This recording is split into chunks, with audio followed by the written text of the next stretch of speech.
2026년 부활 주일 예배에 함께 나눌 말씀의 제목은 우리를 건지시는 부활의 예수입니다. 우리를 건지시는 부활의 예수. 설교 제목에 사용된 건지시는 이라는 말은 오늘 본문 10절에서 차용한 단어입니다. 다른 성경들은 이 단어를 대부분 구조하다라는 의미로 번역을 했습니다. 그러니까 구조하시는 예수님 이렇게 해도 틀리지 않은 것이죠. 실제로 우리가 날마다 암송하는 주님 가르쳐 주신 기도의 맨 마지막 부분에 다만 악에서 구하시옵소서 있죠. 다만 악에서 구하시옵소서. 이 구하시옵소서가 바로 여기에 해당하는 단어입니다. 성경 헬라어 원문에 보면 이 사용된 말이 이런 뜻입니다. 낚시채서 낚아채듯, 낚시로 낚아채듯이 잡아서 끌어올린다, 이런 뜻이 이 건진다라는 말 속에 담겨 있습니다. 물에 빠져 점점 물속으로 가라앉아 가고 있는 사람을 낚아채듯이 건져 올려 구원해 내는 것을 표현하고 있는 것입니다. 지금 사도 바울이 이 시점에서 이 말을 사용하고 있는 이유는 데살로니가 교회의 성도들이 바로 이런 구원을 경험했기 때문입니다. 영적으로 보면 마치 물에 빠져서 점점 가라앉아 가고 있던 데살로니가 사람들에게 복음은 그들을 죄악에서 건져내는 구조선이었어요. 이 복음의 능력이 그들에게는 구조자였습니다. 데살로니가는 로마의 주요 항구 도시 중에 하나였습니다. 발달된 항구 도시였던 만큼 여러 지역에서 온 수많은 여행자들이 줄을 잇는 곳이었습니다. 그들이 가져온 온갖 소식과 소문들이 발빠르게 확산되고 사람들의 인적, 물적 자원이 정말로 활발하게 교류하는 그런 현장이었습니다. 물론 다양한 종교, 우상들도 빠지지 않았습니다. 로마의 신, 이집트의 신, 온갖 종류의 신들과 산당들과 신전들과 사당이 가득한 도시였어요. 이런 도시 분위기 속에서 예수의 복음을 전한다는 것은 결코 쉬운 일이 아닙니다. 바울 역시도 이곳에서 부활하신 예수님을 전하다가 큰 낭패를 겪었습니다.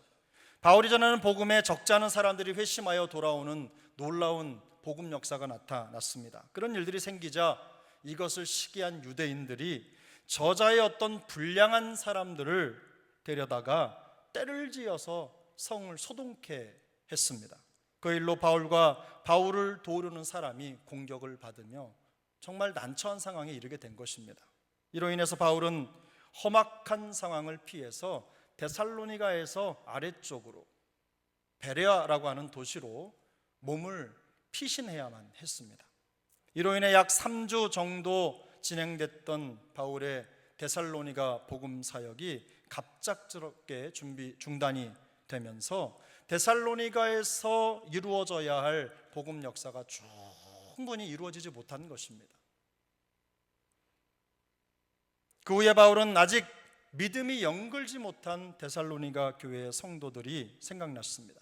박해와 우상숭배로 가득한 도시에서 어떻게 지내는지, 믿음의 견고한 뿌리를 내리지 못했다고 생각했던 그 성도들이 과연 그곳에서 어떻게 믿음을 지키면서 신앙생활을 하고 있는지 심히 걱정이 많이 됐어요. 그 마음을 담아 보낸 편지가 바로 데살로니가 전서입니다. 하지만 놀랍게도 데살로니가 교회 성도들이 너무 잘하고 있었습니다. 바울도 그 소식을 듣고 마음이 흐뭇했습니다. 본문 8절입니다. 우리 8절을 함께 읽겠습니다. 주의 말씀이 너희에게로부터 마게도냐와 아가야에만 들릴 뿐 아니라 하나님을 향하는 너희 믿음의 소문이 각처에 퍼졌으므로 우리는 아무 말할 것이 없노라.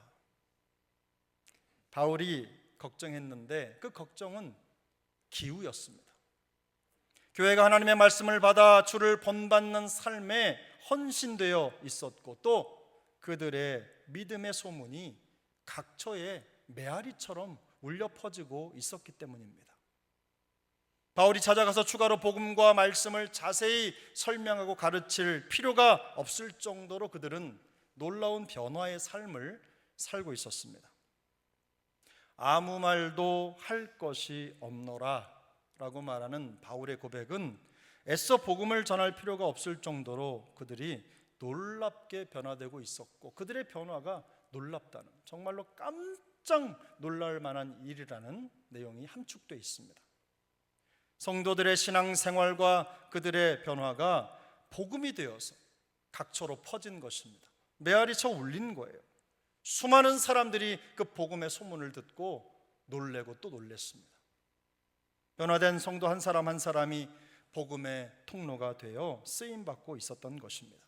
당시에 데살로니가 교회는 지금 우리 교회, 우리 세종왕교회가 있는 자리처럼 교차로에 교회가 있었습니다. 그만큼 교회에 대한 소문이 사람과 사람 사이로 흘러서 급속도로 퍼져나갈 수 있었던 것입니다. 그래서 우리 교회의 역할이 중요합니다. 이 11호 광장 앞에 있는 우리 교회가 그런 교회가 돼야 되는 거예요.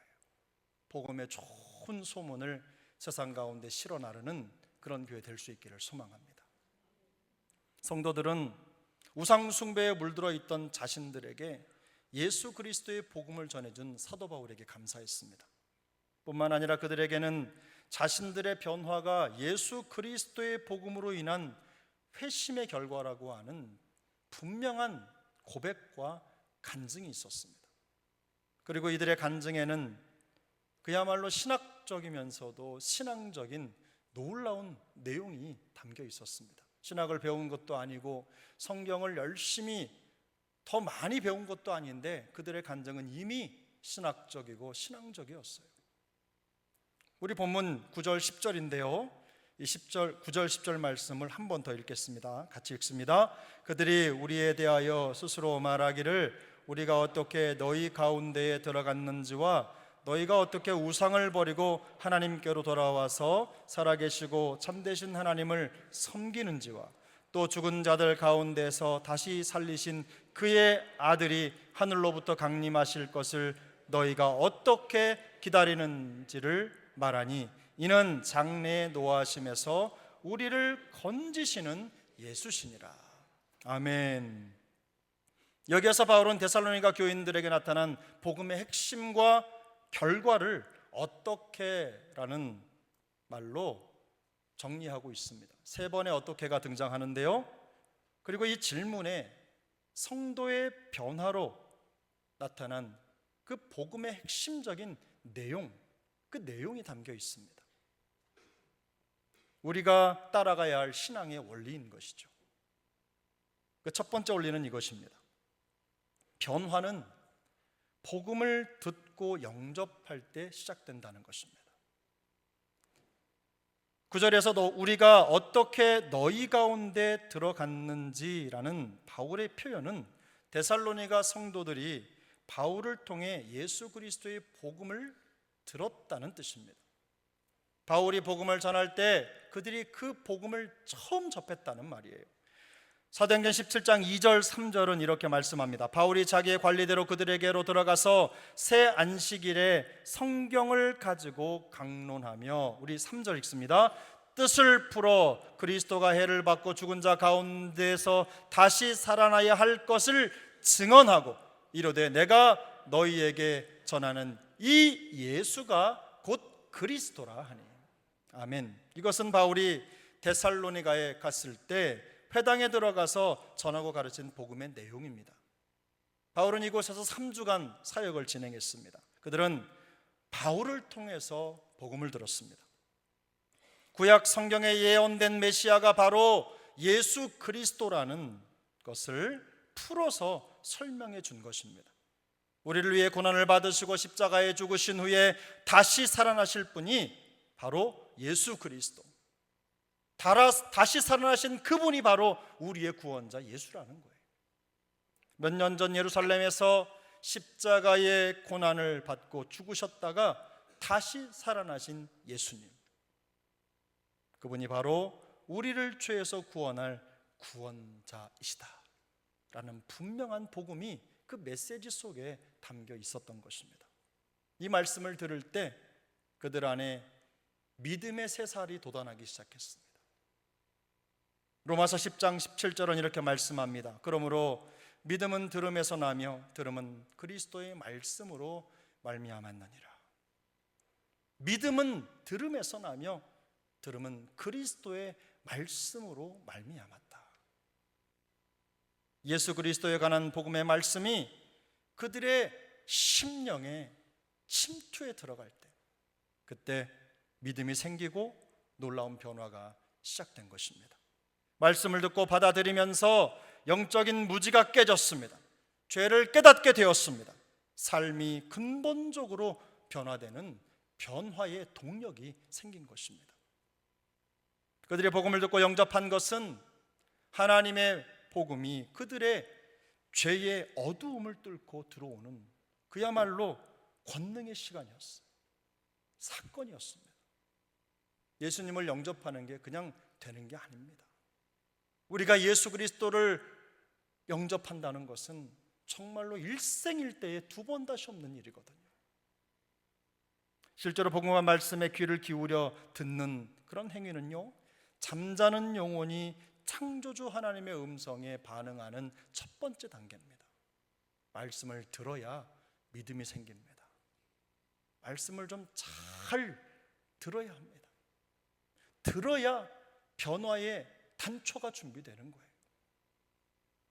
바울이 말씀을 전했지만 그의 말은 하나님의 음성이 되어서 복음을 듣는 모든 자들의 관절과 골수를 찔러 쪼개는 성령의 검이 된 것입니다. 놀라운 성령의 역사로 나타나게 된 것이죠. 바라기는 우리에게도 이런 말씀의 역사가 나타날 수 있기를 소망합니다. 우리 교회에 그런 역사가 충만히 임했으면 좋겠습니다. 하나님의 말씀을 귀 기울여 듣는 우리 모두에게 성령의 나타나심과 새롭게 하시는 능력이 풍성히 나타날 수 있기를 예수 그리스도의 이름으로 축복합니다. 오늘 본문이 우리에게 가르쳐주는 두 번째 원리는 이것입니다.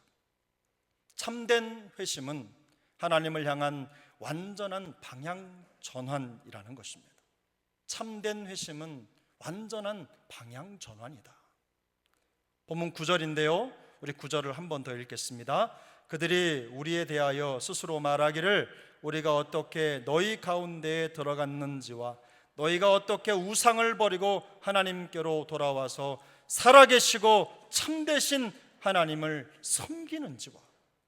아멘. 바울은 데살로니가 성도들의 간증과 고백을 통해서 어떻게 그들이 우상을 버리고 하나님께 돌아와서 살아계시고 참되신 하나님을 섬기게 되었는지를 들었습니다. 그들이 말하는 말을 직접 들은 거예요. 전에 들었습니다. 말씀드린 대로 데살로니가라고 하는 도시는 그야말로 우상의 도시였어요. 얼마 전에 경주 지역에 있는 신라 시대의 문무왕릉을 방문할 기회가 있었습니다. 문무대왕릉.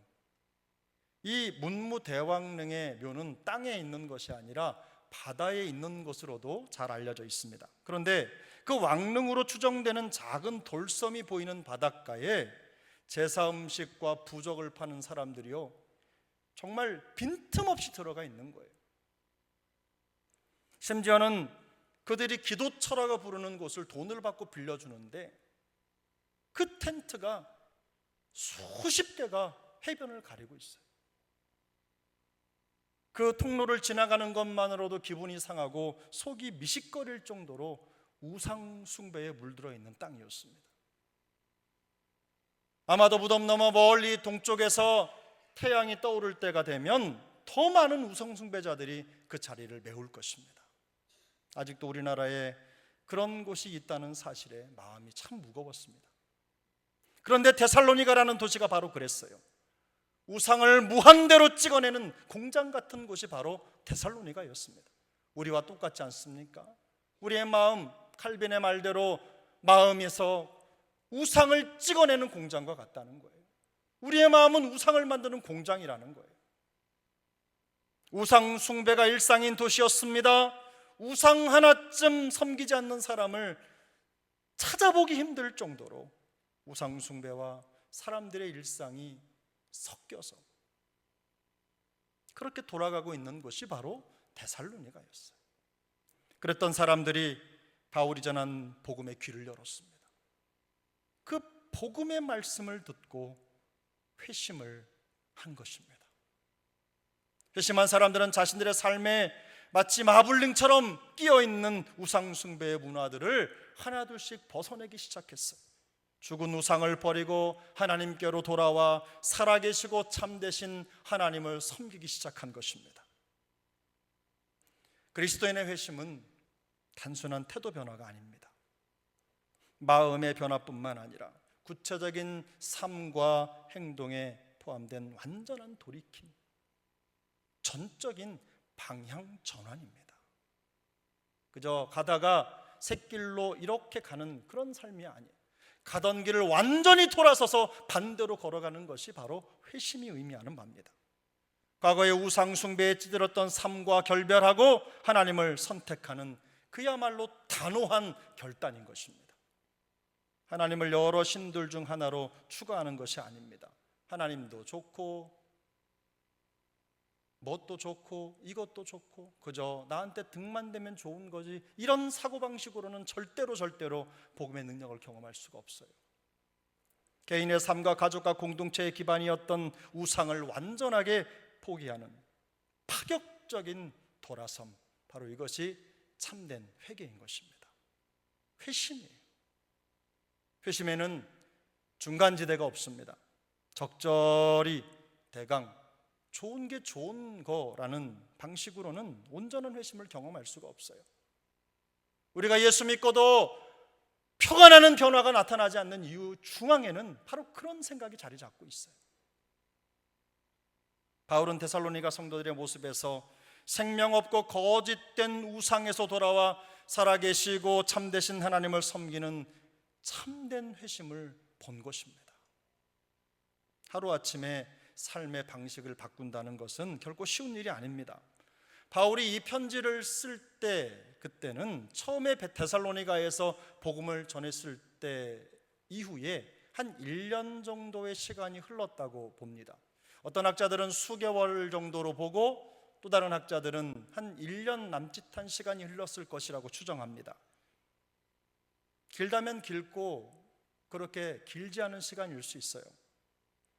불과 1년도 되지 않는 짧은 시간이지만 자신들의 삶에 깊숙이 박혀있는 우상을 버리는 변화의 강수, 그야말로 결단을 내린 것입니다. 데살로니가 성도들의 회심 이야기는 온 도시와 주변의 전역으로 각처로 퍼져나갈 만큼 강력했습니다. 이러한 성도들의 회심과 변화 덕분에 데살로니가 교회는 그야말로 말씀의 능력이 살아있는 소문난 교회가 되었습니다. 진정한 회심의 영향력이 나타난 것입니다. 우리에게도 그런 변화가 있게 되기를 축복합니다. 생명 없고 거짓된 것들에 빼앗겼던 마음을 살아계시고 참되신 하나님께로 돌려놓을 수 있기를 바랍니다. 이렇게 생각하실 수 있어요. 내가 일평생 그렇게 살았는데 그게 금방 되니? 하루아침에 어떻게 내가 바뀔 수 있겠어? 내가 평생 그렇게 살았는데 1년 예수 믿었다고 바뀔까? 이런 핑계 뒤에 숨지 마시기 바랍니다. 우리 안에서 역사하시고 모든 것을 새롭게 하시는 성령 하나님을 더욱더 의지함으로 변화를 위한 새로운 결단을 내려보시기를 바랍니다. 결단하셔야 합니다. 결단해야 변합니다.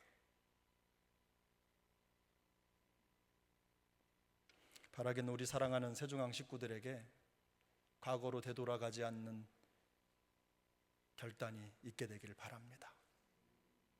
예수 믿는 표가 나는 삶이 되시기를 축복합니다. 언제 믿었던 상관이 없어요. 한 달이 되었던, 두 달이 되었던, 1년이 되었던, 10년이 되었던, 30년이 되었던 상관없습니다. 지금 돌아서야 합니다. 지금 돌아서야 소망이 있는 겁니다. 그런 은혜가 있기를 축복합니다. 오늘 본문이 주는 세 번째 핵심은 이것입니다. 부활하신 예수님이 고난당한 인생의 진정한 구조자시라는 것입니다. 부활하신 예수님이 고난당한 인생의 진정한 구조자이시다. 본문 10절인데요, 우리 10절을 같이 읽겠습니다. 또 죽은 자들 가운데서 다시 살리신 그의 아들이 하늘로부터 강림하실 것을 너희가 어떻게 기다리는지를 말하니 이는 장래의 노하심에서 우리를 건지시는 예수시라. 아멘. 설교를 시작하면서 말씀드린 대로 10절에 건지시는 이라는 표현은 구조하다라는 의미를 가진 헬라어 단어입니다. 예수 그리스도의 십자가 부활은 예수님이 단순히 위대한 스승이나 선지자가 아니라 결코 죽으실 수 없는 하나님의 아들이시라는 것을 증명해낸 증거입니다. 역사적인 사건입니다. 하나님께서 예수 그리스도를 죽은 자 가운데 부활하게 하셔서 우리에게 영원한 구원을 주신 겁니다. 그래서 우리가 이렇게 살아갈 수 있는 거예요. 우리에게 썩지 않고 더럽지 않고 쇠하지 아니하는 산소망을 주시기 위해서 예수 그리스도를 십자가에서 살리신 겁니다. 죽음에서 일으키신 거예요. 그 부활의 생명이 우리 안에 있는 것입니다. 인간이 겪는 가장 큰 고난은 하나님의 공의의 심판, 그 심판, 바울이 말하는 장래의 진노 아래에 있다는 거예요. 그래서 사람들은 죽음을 두려워합니다. 죽음이 진노의 결과이기 때문입니다. 죄의 열매이기 때문에 죽음을 두려워하는 거예요. 그래서 죽음이 다가온다고 생각하면 마음에 두려움부터 생기는 거예요. 그러나 바울은 부활하신 예수님께서 우리를 하나님의 진노에서 건지셨다고 선포합니다. 십자가에서 모든 죄의 형벌을 우리 대신 담당하시고 우리를 죄의 죽음에서 구조해 주셨습니다. 여러분 이거 믿으십니까? 믿으십니까? 과거와 현재와 미래의 모든 죄를 도말하시고 영원한 구원을 우리에게 허락하신 그 부활의 십자가, 그 십자가로 그 구원을 완성하신 것입니다. 로마서 8장 1절 2절은 이렇게 말씀합니다. 그러므로 이제 그리스도 예수 안에 있는 자에게는 결코 정죄함이 없나니 이는 그리스도 예수 안에 있는 생명의 성령의 법이 죄와 사망의 법에서 너를 해방하였음이라. 할렐루야. 부활하신 예수님이 인생의 완전한 구조자라는 사실은 데살로니가 성도들이 자신을 바라보는 관점을 완전히 바꿔놨어요. 이 구원의 은혜를 깨닫게 되니까 인생을 보는 가치관이 바뀐 겁니다.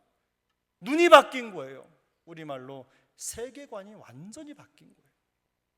성도의 삶은 죽음의 절망을 향해 질주하는 삶이 아닙니다. 장차 하늘로부터 임하실 생명의 주요 부활의 예수님을 기다리는 기대 넘치는 삶이라는 것을 깨닫게 된 것입니다. 언제 찾아올지 모르는 불확실한 죽음의 미래가 아닙니다. 영원한 부활의 생명, 그 생명을 기다리는 확실한 미래를 향하는 삶인 것입니다. 이 사실에 대한 믿음과 확신 때문에 성도는 고난을 이겨냅니다. 고난 앞에 좌절하지 않습니다. 내 원대로 삶이 되지 않아도 그것 때문에 절망하지 않습니다. 고난과 죽음 앞에서도 세상 사람들과 같이 슬퍼하지 않습니다. 잠깐 근심할 수 있으나 장차 우리에게 나타날 영원한 영광에 비교하면 그건 아무것도 아니라는 걸 깨닫게 되는 거예요. 그래서 산소망을 가지고 살아가게 되는 것입니다. 찾아오는 죽음의 순간을 위해서 아무것도 할 수 없는 게 아닙니다. 그런 인생을 살고 있는 게 아니에요. 우리는 주님이 오시는 그날, 우리가 주님 나라에 들어가는 그날을 기다리면서 주님이 주신 사명을 감당하고 인내하면서 그야말로 역동적인 인생을 살아가게 되는 것입니다. 그래서 바울은 로마서 8장 18절에서 현재의 고난은 장차 우리에게 나타날 영광과 비교할 수 없도다라고 고백합니다. 고린도전서 15장 14절은 말씀합니다. 그리스도께서 만일 다시 살아나지 못하셨으면 우리가 전파하는 것도 헛것이요 또 너희 믿음도 헛것이니라. 선포합니다. 그러므로 예수 그리스도의 부활은 단지 과거의 어느 날 일어난 우연한 사건이 아닙니다. 과거와 지금 그리고 이 앞으로도 영원히 우리와 다가오는 모든 세대를 위한 유일한 생명인 줄로 믿습니다. 소망입니다. 주님은 지금도 살아계셔서 우리를 하나님의 진노에서 건져내시는 유일한 구원자세요, 구조자세요, 생명이세요, 능력이세요. 이 믿음과 확신이 우리 모두에게 있기를 예수님의 이름으로 축복합니다. 데살로니가 교회 성도들은 사도 바울이 전해준 복음의 말씀을 들으면서부터 삶의 놀라운 변화를 경험했습니다.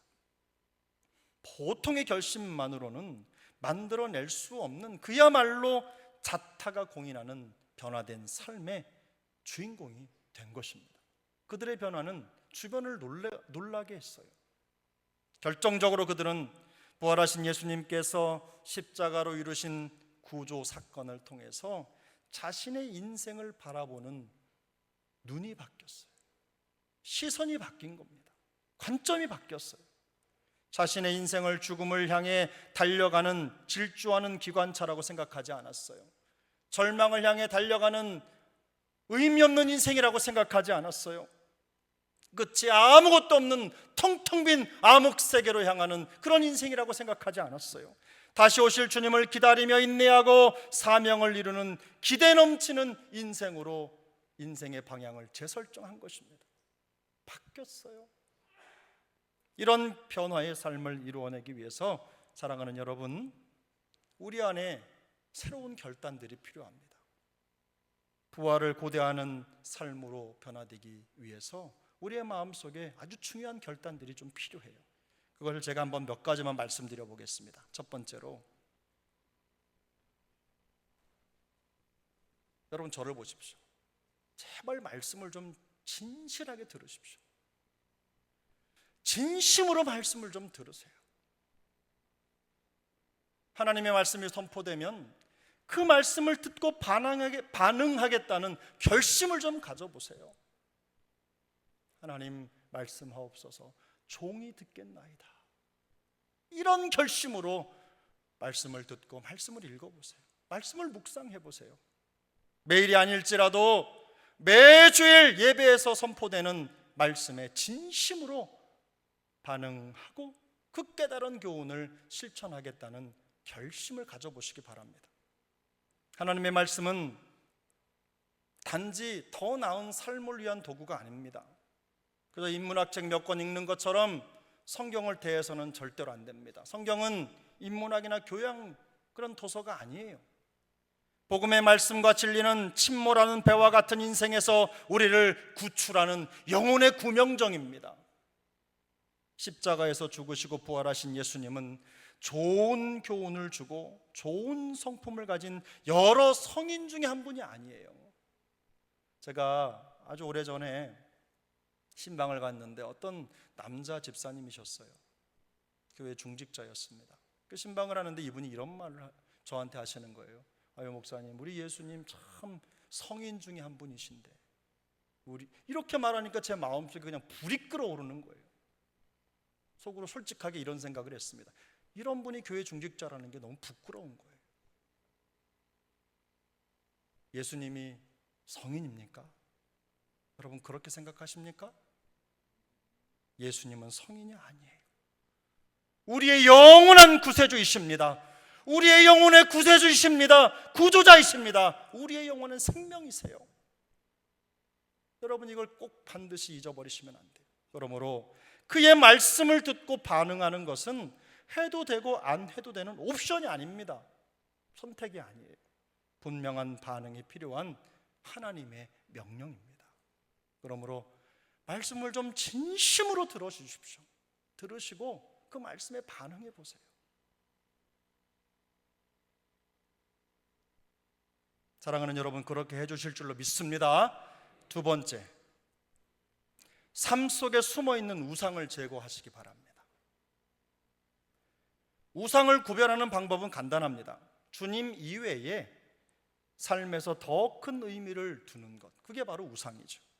나 이거 없으면 못 살아 라든가 이것이 내 인생의 진정한 의미야 라고 생각하는 그것이 바로 우상입니다. 우리가 생각하는 모든 것들이 우상이 될 수 있어요. 그것들이 현실의 삶을 유지하기 위해서 잠시 잠깐 필요할 수 있다고 생각할 수 있습니다. 실제로 필요합니다. 그러나 하나님보다 더 나를 지배하고 있다면 그것은 우상입니다. 우리가 버려야 할 것이에요. 우선순위를 바꿔야 합니다. 그것이 무엇이든 그 우상을 주님 앞에 내려놓을 수 있기를 바랍니다. 생명 없고 거짓된 안내자인 우상을 내려놓고 살아계시고 참되신 하나님을 진심으로 섬기겠다는 결심을 가져보시기를 권면해 드립니다. 세 번째로, 매일 아침 부활의 삶을 다시 시작하시기 바랍니다. 매일 아침 부활의 삶을 다시 시작하시기 바랍니다. 우리는 매일같이 잠이 들고 매일같이 아침을 맞이합니다. 어제의 고통과 실패가 내일의 삶을, 오늘의 삶을 가로막는 그런 삶이 되지 않도록 아침마다 새로운 부활을 선포하셔야 합니다.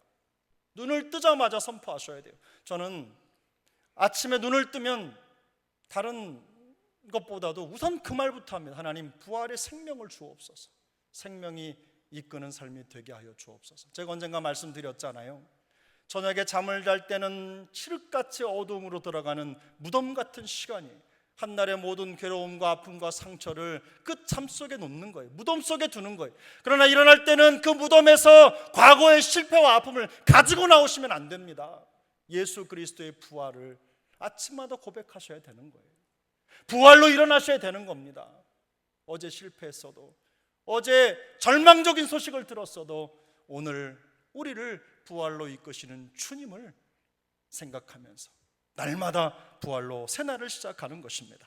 예레미야가 3장 22절 23절은 이렇게 말씀합니다. 여호와의 인자와 긍휼이 무궁하심으로 우리가 진멸되지 아니함이니이다. 이것들이 아침마다 새로우니 주의 성실하심이 크시도소이다. 할렐루야. 시편 5편 3절 말씀입니다. 우리 함께 읽겠습니다. 여호와여, 아침에 주께서 나의 소리를 들으시리니 아침에 내가 주께 기도하고 바라리이다. 아멘. 다윗의 고백입니다. 다윗은 절대 권력을 가진 왕이었습니다. 그러나 그는 다른 것들이 하나님의 생명을 가로막지 못하도록, 우리로 말하면 부활의 기쁨과 능력이 우리를 이끌어갈 수 있도록 세상의 그 능력을 빼앗기지 않기 위해서, 빼앗지 못하도록 눈을 뜨면 하나님께 기도했어요. 하나님, 우리에게 생명을 주셨습니다. 그 생명을 의지하여 살아가겠습니다. 주만 바라보나이다. 이 기도를 드린 겁니다. 이게 다윗 일상의 하루의 시작이었습니다. 우리도 마찬가지입니다. 우리가 부활을 믿는다면 그 부활의 생명과 기쁨이 우리의 삶에 나타나야 합니다. 물론 우리는 가정이나 직장이나 혹은 가슴 아픈 현실의 상황 속에서 때로 상처도 받고 어려움도 경험하며 살아갑니다. 때로는 절망도 느껴요. 그러나 예수 그리스도의 부활의 생명으로 다시 일어나는 것이 일상이 되셔야 돼요. 아픔으로 주저앉는 게 일상이 아니라 부활의 생명으로 일어나는 것이 우리의 일상이 되어야 되는 것입니다. 그리고 우리가 경험한 그 부활의 생명을 더 많은 사람들에게 들려주고 보여줄 수 있어야 합니다. 부활 없는 자들에게 부활의 생명을 전하는 통로가 되어야 하는 것입니다. 올해 우리 교회 표어가 열방의 빛이 되리라입니다. 하나님의 진노에서 구출받은 인생이라면 아직 구출받지 못한 영혼들에 대한 관심이 필요해요. 생명의 밧줄이 되어야 합니다. 가족, 친구, 직장 동료, 이웃, 심지어는 신앙생활을 하고 있지만 변화도 부활의 능력도 없는 그런 분들을 위해서 기도하셔야 합니다. 데살로니가 교회 성도들이 부활의 삶을 통해 소문난 교회와 성도가 되었던 것처럼 우리도 말씀과 성령으로 변화를 받아 부활의 참소망을 전하는 그런 하나님의 거룩한 복음의 통로가 될 수 있기를 소망합니다. 예수의 생명을 가진 소문난 성도와 교회가 될 수 있기를 축복합니다. 머지않아 다시 오실 부활의 주님을 기다리는 우리의 믿음의 여정이 수많은 사람을 그리스도께로 돌아오게 하는, 수많은 영혼들을 건져 올리는 그런 복음의 그물, 복음의 빛으로 쓰임받게 되기를 예수님의 이름으로 축복합니다.